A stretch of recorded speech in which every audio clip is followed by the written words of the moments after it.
Pac-12, we got Cal, joined with head coach David Eskier, junior outfielder Devin Pearson, senior infielder Chris Paul. Coach, you just want to give us a few comments on your season, your road to the regional, and your thoughts on the regional, and we'll open up for questions. Yeah, well, hey, we are excited to be here. This is as tough a regional as I've seen. We've never been here before. It's our first trip to College Station. We know how good. We're all fans of college baseball, so we follow Texas A&M and know how good they are.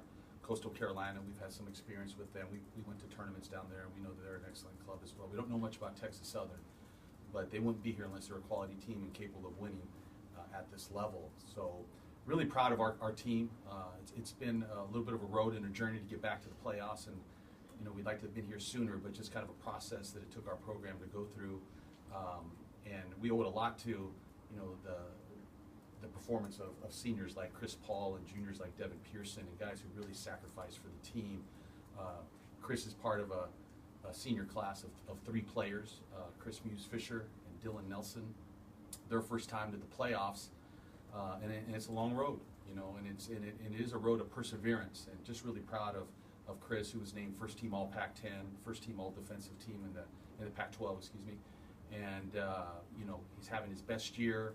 Devin Pearson came back after a hamate bone injury at the start of the season and fought his way back and finished strong, and really was one of the keys to us accelerating our season at the end there. So we're happy to be here.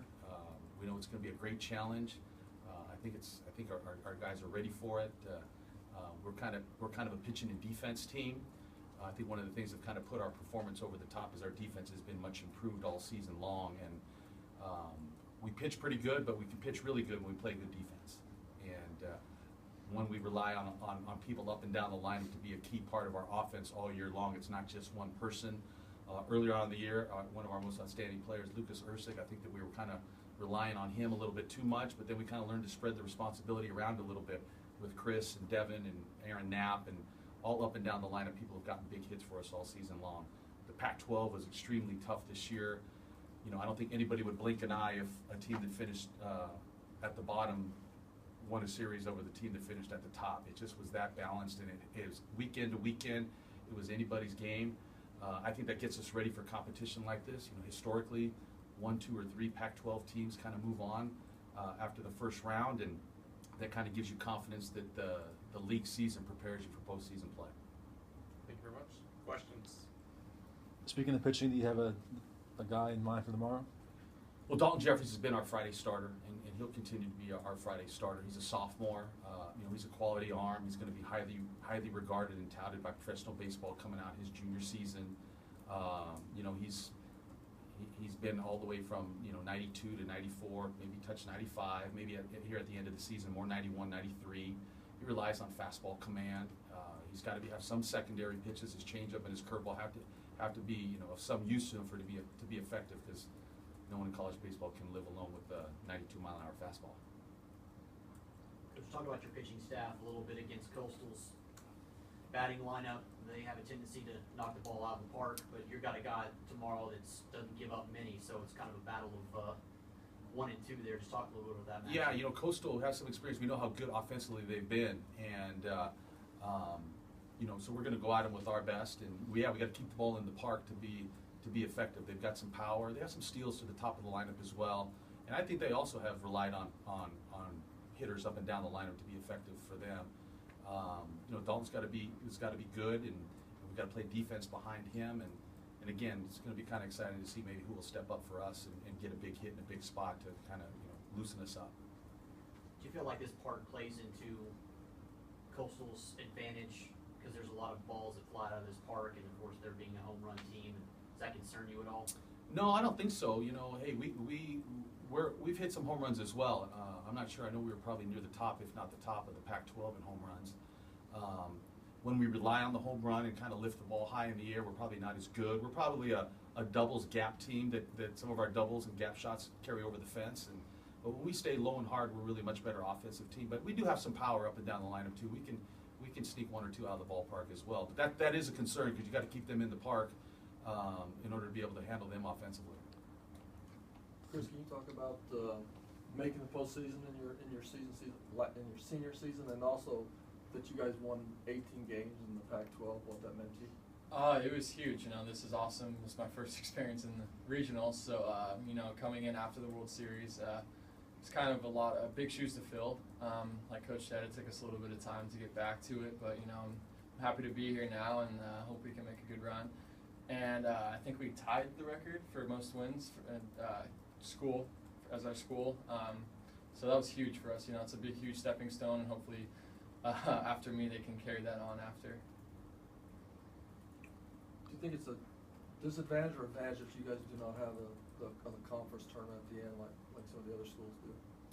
That's a good question. And I've heard both from committee members that it can be an advantage that maybe an extra team in your conference can't get in, or a little disadvantage if you go 0-2 or 0-3 in pool play, that it could probably squeeze you out. Maybe having that type of atmosphere where you're playing tournament play. Some feel like they get a feel on how they're going to use their rotation, and maybe just the schedule of getting up and kind of maybe scouting other games in a tournament setting.